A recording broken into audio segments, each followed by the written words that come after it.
our connections. Who can save me from here? Who can save me from here? Who can save me from... Is our connection.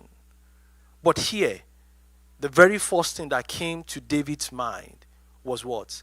His God.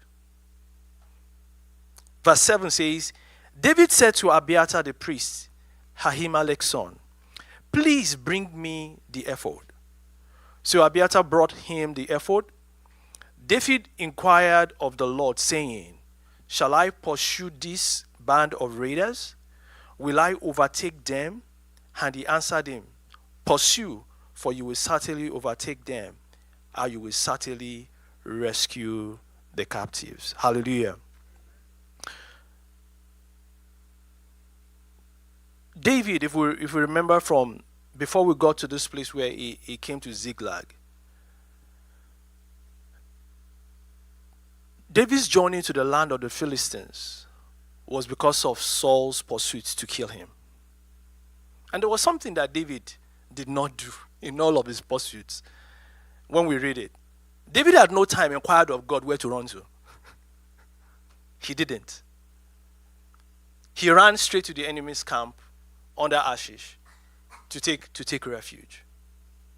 Now, my question at that point in time is, when he came to his senses and he inquired from God, why didn't he inquire from God all along when he was running from Saul? He has been running from Saul for quite a long time, but he never at any point in time inquire from God that this guy that is chasing me, how should I go? But he trusted in himself and the band of men that he had around, and they were moving and doing things together. Why I said that is, our wisdom, our knowledge, at some point, when we rely upon them, it will fail us. It will fail us. In this particular place, he has 600 men. And what? It failed him. He still had to inquire at this point in time. He came back to his senses and called on to God. If I pursue these people, will I be able to overcome them? Because there's one thing. Yes, I have 600 men. I can go after them. But what is the probability that I will even capture, I will be able to see them and get them? What is the probability that the total number of men that they have will not what? Overpower us?